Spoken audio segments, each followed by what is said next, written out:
கன்னிகைகள்னா, கன்னிகைகள் வந்து திருமணமாகாதவங்க தான் கன்னிகைகள் சொல்லுவாங்க.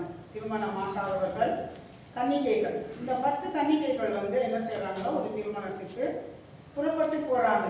எங்க போறாங்க? திருமண காரியங்களுக்காக அவங்க போறாங்க. திருமணம்னா அந்த திருமண வீடு வந்து ஆண்டவர்களுடைய பரலோக ராஜ்யத்திற்கு போயிட்டு ஆண்டவர் சொல்லி இருக்கிறாங்க. அந்த மணவாளனே, நான் உங்களுக்கு ரெஃபரன்ஸ் சொல்ல மன்னிக்கணும், மத்தேயு 25ஆம் அதிகாரம் 1 to 13 வசனங்கள். இங்கே உங்களுக்கு டைம் இருக்கும்போது வீட்டில் போய் படிக்கலாம். இப்போ படிக்கிற டைம் இல்லை, ஏன்னா நிறைய வசனம் நிறைய இருக்குது. 25ஆவது அதிகாரம் மத்திய 25 1 to 13. இதில் நம்ம அந்த உவமைகள், கதை சொல்லக்கூடாது, உவமைகள், ஆண்டவர் சொல்லியிருக்கிற வார்த்தைகள், வசனங்கள் எல்லாம் ஆமென்றும் ஆமென்றும் இருக்கிறது. அதனால இந்த வசனங்களை நம்ம பார்க்கிறோம், தியானிக்கிறோம். இந்த பரலோக ராஜ்யம் வந்து ஆண்டவர் என்ன சொல்லி இருக்கிறாங்க, தம்முடைய திருமண வீட்டை பரலோக ராஜ்யம் சொல்லி இருக்கிறாங்க. மணவாளன் வந்து ஆண்டவர் தான். இப்போ நம்ம ஒரு கல்யாணத்துக்கு போனோம்னா எப்படி போவோம்? பெண்களாக்கிய நாங்கள், ஆண்களும் எல்லாம் இருக்கிறீங்க. எப்படி போவோம்? நம்ம ஆயத்தத்தோடு போவோம் இல்லையா? என்னென்ன நல்லா கல்யாணம் பட்டு புடவை, நகை நட்டு, பூங்க எல்லாம் வச்சுக்கிட்டு எப்படி போவோம்? நம்ம எப்படி ஆயத்தம் வாங்கி போகணுமோ அப்படி போவோம். போகும்போது நம்ம என்ன செய்யறோம்? அந்த கல்யாண ஆராதனையில, கல்யாண வைபவத்தில் நம்ம என்ன செய்யறோம்? முழுமையாக கலந்து கொண்டு நம்ம வரோம். ஒருவேளை பாதியில் போயிட்டு நம்ம வேஸ்ட்டாக வர்றது, அது நம்மளுக்கு அது ஆசீர்வாதமாக இருக்காது.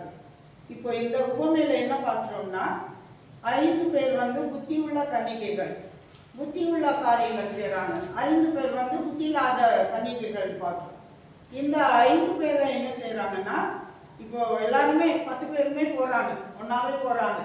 ஒன்றாவே போகும்பொழுது மணவாளன் வர தாமதமாக்கிடுச்சு. தாமதமாக்கும்போது என்ன செய்கிறாங்க? எல்லாம் அயர்ந்து நித்திரை பண்ணுறாங்க, தூங்க செஞ்சாங்க. ஒருவேளை அவங்க வாழ்க்கையில் ஒருவேளை அவங்க என்ன செய்யலாம், ரொம்ப நேரம் காத்திருந்துருப்பாங்க. தங்களுடைய வேலையெல்லாம் முடிச்சுட்டு போய் ஆண்டவரை, மணவாளனை சந்திக்கணும். அந்த மணவாளன் வந்து இயேசுநாதர் தான், ஏசப்பா தான் மணவாளனுக்கு.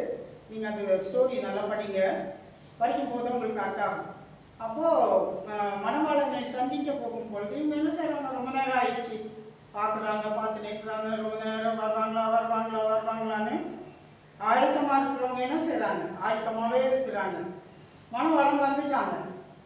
இப்போ இந்த 5 பேர் என்ன செய்கிறாங்க? 10 பேரில் 5 பேர்கிட்ட தீவெட்டிகள் இருக்குது. தீவெட்டின்னா அவங்க ஒரு வழக்கு மாதிரி ஒன்று வச்சுருக்காங்க, லேம்ப் மாதிரி. அந்த தீவெட்டியில் 5 பேர்கிட்ட நல்ல போதுமான எண்ணெய் இருக்குது, போதுமான எண்ணெய் காணப்படுது. கூடவும் கொண்டு போயிருக்கிறாங்க. ஒருவேளை அது பற்றாத குறைக்கு அதை ஊற்றி எரி வைக்கலாமே, நல்லா எரியுமே அப்படின்னு சொல்லி நல்ல ஒரு உற்சாகமாக நல்லா கவனிக்கணும். நல்லா அவங்க வாழ்க்கையில் உற்சாகமாக காணப்படுறாங்க, விழிப்பாக இருக்கிறாங்க, விழிப்பாக ஜாக்கிரதையோடு இருக்கிறாங்க. இன்னும் 5 பேர் என்ன செய்கிறாங்கன்னா, வழக்கில் மட்டும் எண்ணெய் கொண்டு போய்க்கிறாங்க, கூட எண்ணெய் கொண்டு போகல. எண்ணெய் கொண்டு போகாமல் இருக்கும்போது என்ன செய்கிறாங்கன்னா, அவங்கள்ட்ட புத்தியுள்ள ஸ்திரீகள்கிட்ட கேட்குறாங்க, எங்கள் வழக்கில் தீவெட்டியில் எண்ணெய் கம்மியாக இருக்குது, அதனால எங்களுக்கு போதாது, பற்றாது, அதனாலே நீங்கள் கொஞ்சம் கொடுங்க எங்களுக்கு அப்படின்னு சொல்லி கேட்கும்போது, அந்த புத்தியுள்ள கன்னிகைகள் என்ன சொல்கிறாங்கன்னா, இல்லை எங்களுக்கும் போதாது போயிடும், அதனால் நீங்கள் போய் கடைக்கு போயிட்டு வாங்கிட்டு வாங்க அப்படி சொல்லி அவங்க எண்ணெய் குறைவாங்க 5 பேரும் போகிறாங்க. போயிட்டு வாங்கிட்டு வரதுக்குள்ள மணவாளன் வந்துட்டாங்க.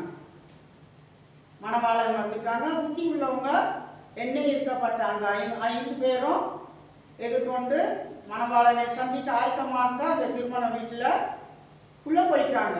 கதவு மூடப்பட்டுருச்சு. இப்போ வெளியே போய் எண்ணெய் வாங்க போனாங்களே அந்த 5 பேரும் புத்தி இல்லாதவங்க, குறைவான எண்ணெய் வாங்க இருந்தவங்க நிறைவான எண்ணெய் வேணும்னு சொல்லிட்டு கடைக்கு போய் வாங்கிட்டு வரதுக்குள்ள கதவு மூடப்பட்டுருச்சு. அப்போ ஆண்டவர் என்ன செய்கிறாங்க? ஆண்டவர்ல இந்த கன்னிகைகள் என்ன செய்கிறாங்க? கதவை தட்டுறாங்க. கதவை தட்டி தட்டி தட்டி என்ன சொல்கிறாங்கன்னா, அந்த வசனத்தை மட்டும் வசனமாக படிக்கிறேன்.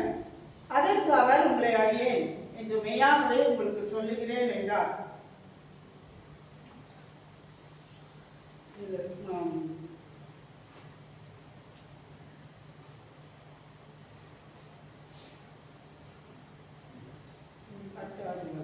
அப்படியே அவர்கள் வாங்க போன போது மணவாளன் வந்து விட்டான்.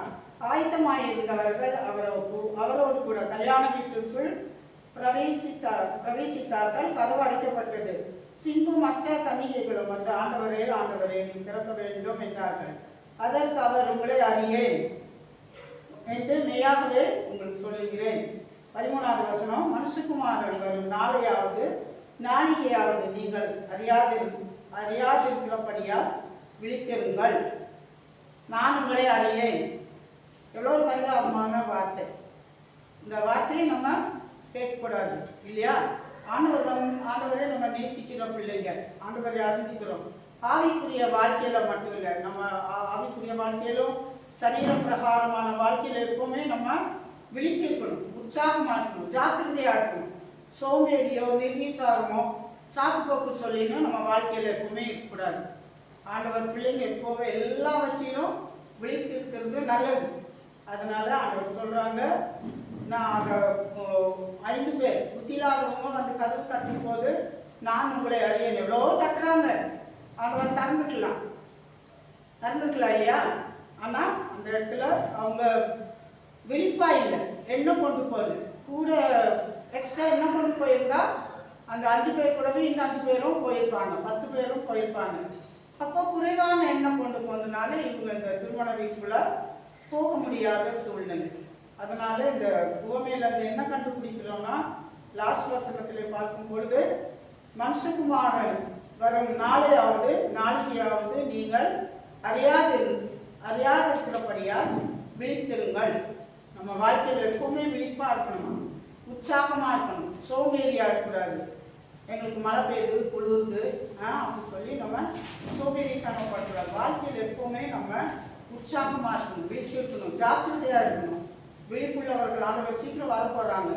ஒருவேளை நம்ம அசதியா இருக்கிறோம் தான் இந்த வார்த்தைகள் நம்ம ஆண்டவர் எச்சரிப்பாங்க. நான் நிறைய பசங்க வச்சிருந்தேன் நீங்க சொல்லணும்ட்டு. ஆனால் காலையில் கூட நான் ஜெபம் பண்ணி இந்த பைபிள் படிக்கும் போது இந்த உவமை இந்த பகுதியை நீ என் பிள்ளைகளுக்கு சொல்லு, ஆவியானவர் திட்டவட்டமாக நம்மள பேசும்போது அவர் என்ன சொல்றாரோ அந்த வார்த்தைகளை தான் நம்ம சொல்லணும். நான் பிரசங்கம் பண்ணிக்கலாம் முன்னால ரொம்ப இது பண்ணல. இப்போ ஆண்டவர் நல்ல ஞாபகம் கொடுத்து நல்ல ஒரு தைரியத்தை கொடுத்து வசனங்களை சொல்லும்படியாக ஆண்டவர் உதவி செய்து வருகிறார். அவர் நமக்கு சோத்திரம். இந்த வார்த்தைகளை கர்த்தர் ஆசீர்வதிப்பார்.